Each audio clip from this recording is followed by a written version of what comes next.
Amén. Y a su nombre, gloria. Y a esa bendita gloria. Amén. Bueno, me siento dichoso de poder estar en esta tarde en medio de ustedes. Agradezco al Señor y al pastor que el Señor permita que en este día pueda transmitirles una pequeña porción de la palabra. Amén. Con la única intención en esta tarde de poder hacerles bien. Amén. No hay ninguna otra pretensión, sino que Dios a través de su palabra pueda hacernos bien. Amén. Amén. Sin más preámbulos, vamos a ir a la palabra para tratar un tema que el Señor me regaló. Lo prediqué hace un par de semanas en mi iglesia, y el tema que vamos a tratar en esta tarde es el efecto del pecado y el impacto de la gracia. Amén. Amén. Para ello vamos a tomar la epístola de Gálatas. Vamos a ir al capítulo 6 y leemos en el verso 7 en adelante, en el nombre del Padre, del Hijo y del Espíritu Santo. Amén. Dice: no os engañéis, Dios no puede ser burlado, pues todo lo que el hombre sembrare, eso también segará. Porque el que siembra para su carne, de la carne segará corrupción, mas el que siembra para el Espíritu, del Espíritu segará vida eterna. No nos cansemos, pues, de hacer el bien, porque a su tiempo segaremos si no desmayamos. Amén. Amén a su palabra. ¿Cuántos pueden darle un aplauso a su palabra? Gloria a Dios.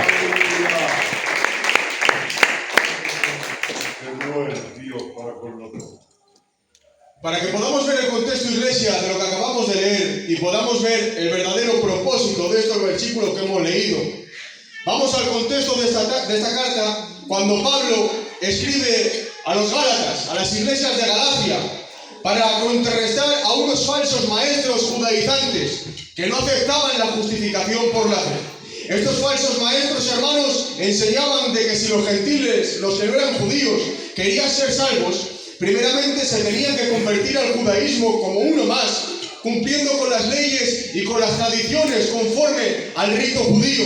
Pero Pablo de manera tajante les escribe esta Gálata a los Gálatas, defendiendo la sana doctrina y diciendo que el hombre es justificado únicamente por la fe en Jesucristo. Amén. Como dice la Biblia en Romanos 5:1, justificados pues por la fe, tenemos paz para con Dios por medio de nuestro Señor Jesucristo. Amén. Después de esto, iglesia, les advierte el grave peligro que corrían en ese momento de dejarse llevar por la influencia del judaísmo, pero sin embargo, en las iglesias de Galacia en este momento ya se habían dejado influenciar por estos falsos apóstoles. El ambiente donde estaban les hizo desviar su mirada de Jesús y apartarse del verdadero evangelio. De tal manera que Pablo les dice: estoy maravillado de que tan pronto os hayáis alejado del que os llamó por la gracia de Cristo para seguir un evangelio diferente. No que haya otros, sino que hay algunos que os perturban y quieren pervertir el evangelio de Cristo. Mas os digo que si aún nosotros o un ángel del cielo viniera y os predicase un evangelio diferente, el tal sea anatema. Oh Gálatas insensatos, ¿quién os fascinó para no obedecer a la verdad? Pablo les estaba predicando el verdadero evangelio para que, aunque les exhorta, aunque les enseña la verdad de la palabra, estaba en ellos la libre decisión de decidir si seguir el judaísmo o seguir el verdadero evangelio. Amén. Porque por un momento, iglesia, si nos remontamos al Génesis, cuando Dios creó a Adán del polvo de la tierra, desde el Edén, ya podemos ver algo que se repite continuamente, y es que el hombre fue creado con un libre albedrío, una libre capacidad para que pueda decidir por sí mismo qué camino o qué decisión quiere tomar, sin verse coaccionado ni obligado para poder tomar esta decisión. Le dice Dios a Adán: de todo árbol que ves del huerto puedes comer, menos el árbol de la ciencia del bien y del mal. Y seguidamente el Señor le dice: ¿por qué no debe tomar de ese árbol? Porque dice que el día que tomares de ese árbol, ciertamente morirás. Dios le dijo a Adán lo que le convenía, porque sabía la repercusión y la consecuencia que todo esto tendría. Pero sin embargo fue Adán quien voluntariamente decidió pecar y decidió no obedecerle. Adán sabía que lo que estaba haciendo no le agradaba a Dios, pero aún así desobedeció. Y yo digo, qué pena, iglesia, que a Adán no le sirvió de nada estar en el Edén, estar viviendo en un paraíso creado con Dios, pudiendo hablar con Él, conversando con Él, teniendo una relación tan íntima y tan cercana que diariamente acostumbraba a hablar con Dios cara a cara, como con un amigo. Pero sin embargo, hermanos, Adán lo tenía todo a su favor, pero se descuidó, se dejó engañar por la serpiente y fracasó cuando todo su alrededor y el ambiente era el más propicio para no caer. Pero la Biblia nos marca otro caso diferente, nos habla una línea distinta y nos habla de tres jóvenes llamados Sadrach, Mesach y Abednego, marcando la diferencia en medio de una grande multitud. Porque dice la Biblia que el rey Nabucodonosor ha levantado una estatua de oro y ha mandado que todos los pueblos, naciones y lenguas vengan y que al son de la bocina alaben a la estatua de oro que él ha levantado. Y dice, manda un edicto, que el que no se postre ante la estatua será echado a un horno de fuego ardiendo. Y ahora, iglesia, podemos ver que toda la multitud, todos los pueblos, todas las naciones y todas las lenguas se postran, adoran a la estatua, pero marca la palabra que estos tres jóvenes han decidido mantenerse de pie. Decidieron no arrodillarse delante de la estatua y ante las amenazas del rey, cuando les traen delante de él, les dice, sois conscientes de lo que acabáis de hacer, sabéis que si no os postráis, sabéis que si no adoráis, seréis echados a un horno de fuego calentado 7 veces más de lo acostumbrado. Pero me encanta, hermanos, la reacción y la actitud que tomaron estos tres jóvenes. Salen diciéndole delante de Nabucodonosor, se plantan delante de él y le tienen que decir, nuestro Dios tiene poder para librarnos de tu mano y para librarnos del horno. Pero sepas, oh rey, que si Dios no nos sana, que sepas que si Dios no obra, que sepas que si Dios no lo hace, que sepas que si Dios no nos libra, aún así no nos postraremos ante tu estatua y seguiremos adorando a nuestro Dios. ¡Aleluya! ¡Oh, iglesia! ¡Qué buena actitud tomaron estos tres jóvenes! Esa misma actitud es la que vemos reflejada en cada uno de los ancianos de la iglesia.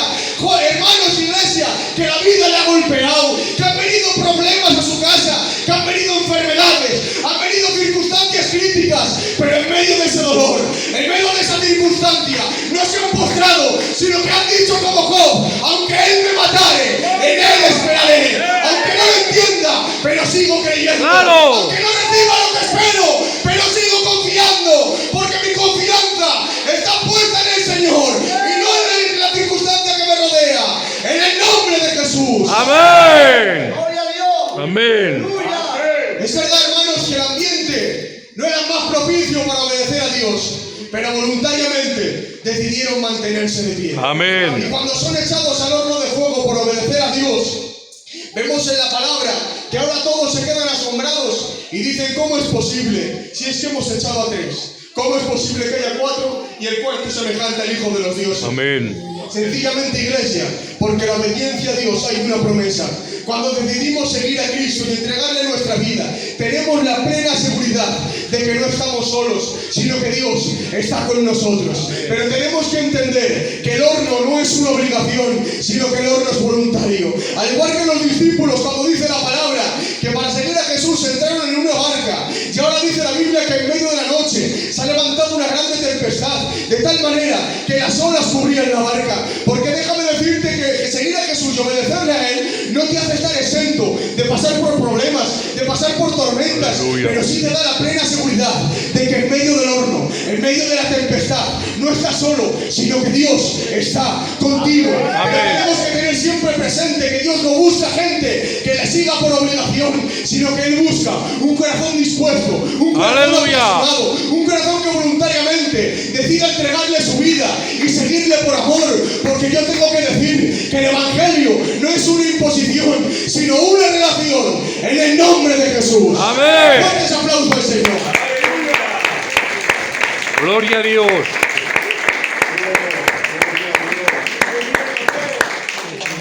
Aleluya. Pero volvemos al verso 7 que hemos empezado leyendo y dice, no os engañéis, porque Dios no puede ser burlado, lo que el hombre sembrare, eso segará. Porque tenemos que entender, hermanos, que dentro de ese libre albedrío y esa libre capacidad para decidir que hemos hablado, todo eso tiene sus consecuencias. Por eso dice el verso 8, porque el que siembra para su carne, de la carne segará corrupción. Amén.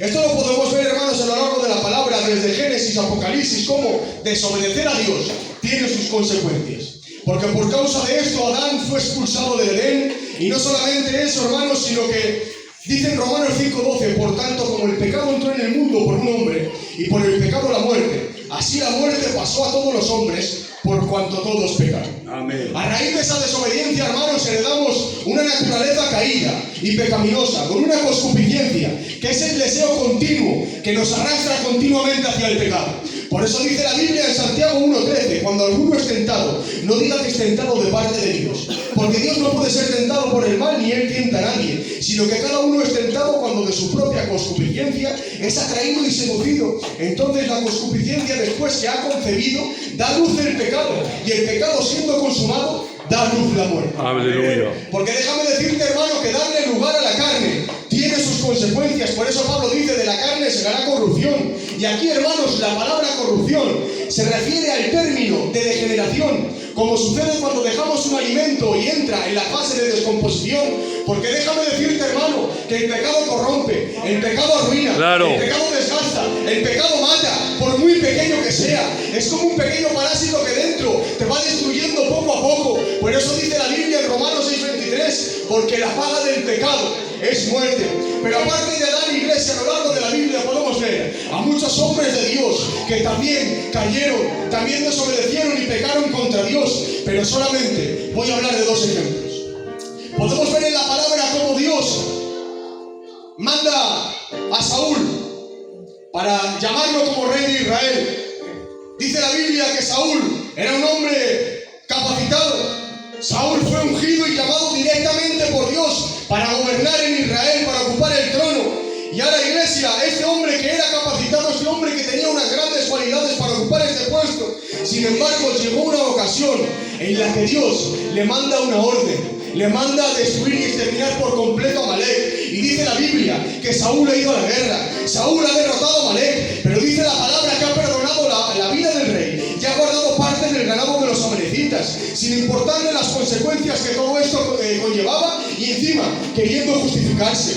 Y ha venido el profeta Samuel y le ha dicho, por cuanto tú desechaste la palabra de Jehová, Dios también te ha desechado a ti para que no seas rey sobre Israel. Jehová ha rasgado de ti el reino y lo ha dado a un prójimo mejor que tú. Y ahora todos conocemos la historia que Dios le dice a Samuel, toma tu cuerno de aceite y vete a la casa de Isaí, porque de sus hijos me he provisto el rey. Ahora Samuel entra en la casa de Isaí y dice la Biblia que unge al hijo menor llamado David, un joven que no tenía capacidades, un joven que no tenía cualidades, era un simple pastor de ovejas, pero sin embargo marca la palabra que era un hombre conforme al corazón de Dios. Amén. A este hombre, hermanos, lo vemos victorioso, lo vemos derribando al gigante Goliat con una simple onda y una piedra. A este hombre, hermanos, lo vemos matando osos y leones, lo vemos como las doncellas le cantaban. Saúl mató a miles y David mató a sus 10.000. Pero, iglesia, llegó un día que cuando los reyes salían a la guerra, David se queda en palacio. David peca deliberadamente contra Dios, toma a Betsabé y manda a matar a Urías el Eteo. Cometió pecados muy escandalosos y pagó sus consecuencias, pero sin embargo, aquí Dios no lo desecha. Y aquí es donde me quiero parar. Una vez que los dos reconocen que han pecado, que aceptan las consecuencias de su caída y de su pecado, aquí la Biblia nos muestra dos actitudes. A simple vista, la desobediencia de Saúl y su rebeldía contra la autoridad de Dios no era tan grave, no era tan importante como los pecados que cometió David. Pero sin embargo, la diferencia no era la gravedad de sus pecados, sino la actitud de cada uno al recibir la confrontación. Claro, amén. Porque cuando llega Samuel y viene donde Saúl y le dice que Jehová te ha desechado a ti para que no seas rey sobre Israel, Saúl entra en razón y le responde, es verdad, lo reconozco, he pecado, pero ahora te ruego, por favor, que me honres delante de los ancianos y que me honres delante del pueblo. Pero sin embargo, iglesia, dice la palabra que cuando viene el profeta Natán, cuando viene donde David y le descubre su pecado y le dice que tal hombre eres tú, en ese momento David cae al suelo. En ese momento David tiene que decir, pequé contra Jehová e hice lo malo delante de él. Ten piedad de mí conforme a tu misericordia, conforme a la multitud de tus piedades. Lávame más y más de mi maldad y límpiame de mi pecado. Y dice, y ahora yo reconozco que en pecado he sido formado y en maldad me concibió mi madre. Esconde tu rostro de mis pecados, borra mis rebeliones, purifícame con hisopo y seré limpio. Lávame y seré más blanco que la nieve. Y tiene que decir, crea en mí, oh Dios, un corazón limpio y renuevo un espíritu recto delante de mí. No me eches de delante de tu presencia y no apartes de mí tu Santo Espíritu. Oh iglesia, mientras mientras Saúl solamente se preocupaba de su reputación, mientras Saúl solamente se preocupaba de su imagen con el pueblo, de su imagen externa, David únicamente se preocupaba de su relación íntima con el Señor. ¡Aleluya! Y eso es lo más importante. Iglesia de Nájera, a pesar de las caídas, a pesar de los errores, a pesar de las marcas que haya podido causar el pecado en nosotros, es necesario que urgentemente vengamos ante su presencia, que nos postremos a sus pies y reconozcamos que somos simples pecadores, que dependemos de su gracia, en el nombre de Jesús. ¡Amén! ¡Un aplauso al Señor! Amén. Gloria a Dios. Pero ahora, una vez que nos arrepentimos, ¿cómo se puede vencer a esa naturaleza caída? Porque dice Romanos 7, hay una ley en mis miembros que se revela contra la ley de mi mente y que me lleva cautivo al pecado, de manera que no soy yo, sino el pecado que mora en mí. Porque lo que no quiero hacer, eso hago. Miserable de mí, ¿quién me librará de este cuerpo de muerte? Pero esta iglesia, gracias a Dios que no se queda ahí. Porque si seguimos leyendo el siguiente capítulo, en el capítulo 8, nos da la solución. Y dice la palabra en el primer versículo: ahora pues, ninguna condenación hay para los que están en Cristo. ¡Aleluya! No conforme a la carne, sino conforme al Espíritu. Amén. Porque la ley del Espíritu de vida en Cristo Jesús me ha librado de la ley del pecado y de la muerte. Porque lo que era imposible para la ley, por cuanto era débil por la carne, Dios enviando a su Hijo en semejanza de carne del pecado, y a causa del pecado condenó el pecado en la carne, para que la justicia de la ley se cumpliese en nosotros, que no andamos conforme a la carne, sino que andamos conforme al Espíritu. Porque déjame decirte que no hay otro método ni otra manera para que puedas vencer al pecado y vivir en victoria, sino que es única y exclusivamente a través de Cristo. Amén. Eso dice Romanos 5:19, porque así como por la desobediencia de un hombre los muchos fueron constituidos pecadores, por la obediencia de uno también los muchos serán constituidos justos. Al heredar la naturaleza caída, iglesia, nuestro destino era el infierno, como dice la palabra, por cuanto todos pecaron, están destituidos de la gloria de Dios. Pero sigue diciendo, siendo justificados gratuitamente por su gracia, mediante la redención que es en Cristo Jesús. Amén. Él ha sido, iglesia, nuestro Salvador y nuestro sustituto, entregando su vida en una cruz, voluntariamente y por amor. Como dice la palabra, mas Dios muestra su amor para con nosotros, en que siendo aún pecadores, Cristo murió por nosotros. Amén. Dice Hebreos 5:8, y aunque era hijo, por lo que padeció la obediencia, y habiendo sido perfeccionado, vino a ser autor de eterna salvación a todos los que le obedecen. Y ahora, iglesia, Isaías, 700 años antes, sin saber lo que iba a suceder, guiado por el Espíritu Santo, empieza a escribir el famoso capítulo 53 del siervo sufriente. Y cuando termina de describirlo, cuando termina de hablar del varón de dolores, experimentado en quebranto, tiene que rematar en el verso 11 y tiene que decir acerca de él: aquel que nunca hubo maldad, ni hubo engaño en su boca. ¡Aleluya! Por su llaga fuimos nosotros curados, por su obediencia hemos sido justificados ante el Padre, y por su humillación hemos sido redimidos del pecado. Por medio de él nos ha dado un nuevo hombre, nos ha hecho participantes de su naturaleza divina y nos ha hecho templos de su Santo Espíritu. ¡Aleluya! De manera, iglesia, que ahora no es el pecado el que toma lugar ni el que gobierna en nosotros, sino que tenemos dentro de nosotros un poder mucho más grande, un poder mucho más poderoso, y podemos decir como Pablo: ya no vivo yo, vive Cristo en mí. Amén. No vivo en la carne, lo vivo en la fe del Hijo de Dios, el cual me amó y se entregó por mí. Oh, iglesia, si no es por su sacrificio, nada de esto sería posible. Por eso yo digo en esta tarde: sea la gloria, la honra, la alabanza, el honor y el reconocimiento al Cordero de Dios, el único recurso que nos ha redimido de la maldición del pecado, en el nombre de Jesús. Amén. Amén. Gracias, Señor. Gloria a Dios.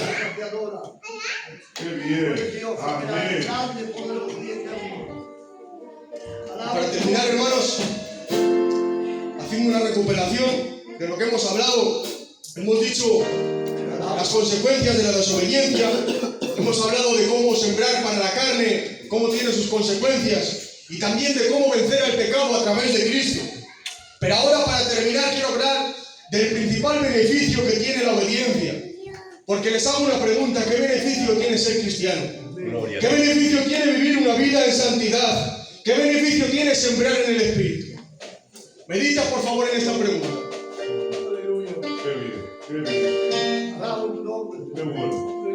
La respuesta, hermanos, está en el verso que hemos leído al principio. La vida eterna. Amén. Pero hermanos, hay que reconocer que esta recompensa no está basada en lo que nosotros podamos aportar, sino que está únicamente en creer a lo que Él ya hizo. Amén. Por eso dice Juan 3:16, porque de tal manera amó Dios al mundo, que ha dado a su Hijo unigénito, para que todo aquel que en Él crea no se pierda, mas tenga la vida eterna. Amén. Porque Dios no envió a su Hijo al mundo para condenar al mundo, sino para que el mundo sea salvo por Él. Aleluya. Cristo cargó con el pecado de la desobediencia del hombre, reconciliando a toda la humanidad con Dios por la repercusión de su propia obediencia. Él nos ha regalado sus promesas y nos ha dado la esperanza de la vida eterna, sabiendo que lo de esta tierra es pasajero, porque nuestra ciudadanía está en los cielos. Y aunque en el peregrinar de esta vida estamos expuestos a las limitaciones de este cuerpo de carne, tenemos la plena certeza y la plena seguridad de que nos espera una eternidad con Él en el reino de los cielos. Amén. Por eso dice la Biblia en Apocalipsis 21, enjugará Dios toda lágrima de los ojos de ellos, y ya no habrá muerte, ya no habrá más llanto, ni clamor, ni dolor, porque las primeras cosas pasaron. Aleluya. Y el que estaba sentado en el trono dijo, he aquí, yo hago nuevas todas las cosas, yo soy el alfa y el omega, yo soy el principio y el fin, al que tú quieres ser, yo le daré gratuitamente de beber del agua que salta para vida eterna. Amén. Y dice el que venciere, heredará todas estas cosas, y yo le seré su Dios, y él me será mi hijo. Amén. En esta verso podemos ver cómo se cumple el Salmo 126, los que sembraron con lágrimas, con regocijo segarán. Él ha dicho en su palabra, estas cosas os he hablado para que en mí tengáis paz.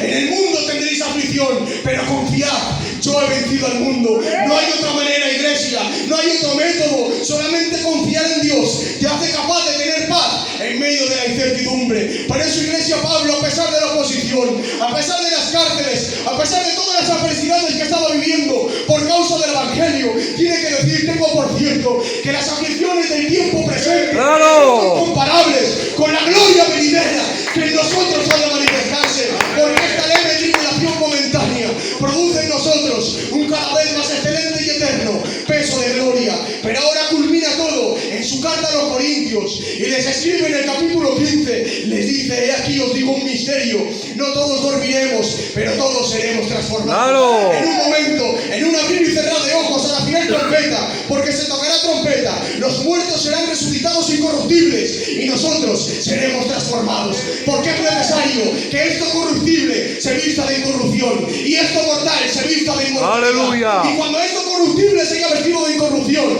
y esto mortal se haya vestido de inmortalidad, se cumplirá la palabra escrita, sorbida es la muerte en victoria. ¡Aleluya! ¿Dónde está muerte tu aguijón?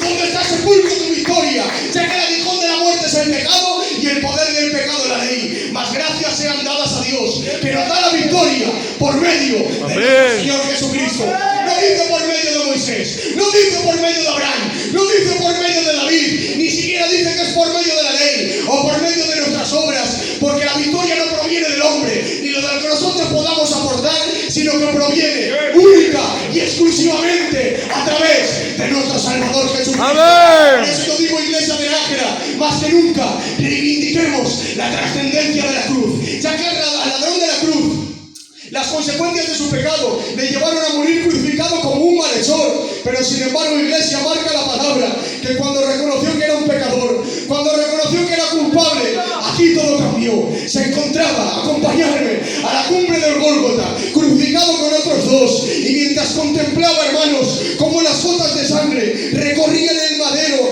hasta que empapaban en el suelo, mientras él se veía en esa culpabilidad, él reconocía que merecía estar crucificado, pero en ese momento alzó la mirada y vio a uno inocente. Y ahora, iglesia, mientras todos le maldecían, mientras todos se burlaban de él, marca la palabra que tendido en medio del Calvario había un hombre con un cartel sobre su cabeza que decía, este es Jesús, el rey de los judíos. Y ahora, reconociendo su condición, lo reconoce como rey, empezó a suplicarle misericordia, y la Biblia nos muestra que este hombre no fue desechado, porque cuando le dice, acuérdate de mí cuando vengas en tu reino, ante la súplica boca de aquel pecador, Jesús le responde: de cierto te digo que hoy estarás conmigo en el paraíso. Pero eso dice la palabra, que este Dios es Dios nuestro eternamente y para siempre, y Él nos guiará aún más allá de la muerte. Amén. Iglesia, este hombre se veía acabado, este hombre se veía condenado, se veía decepcionado, sin salida,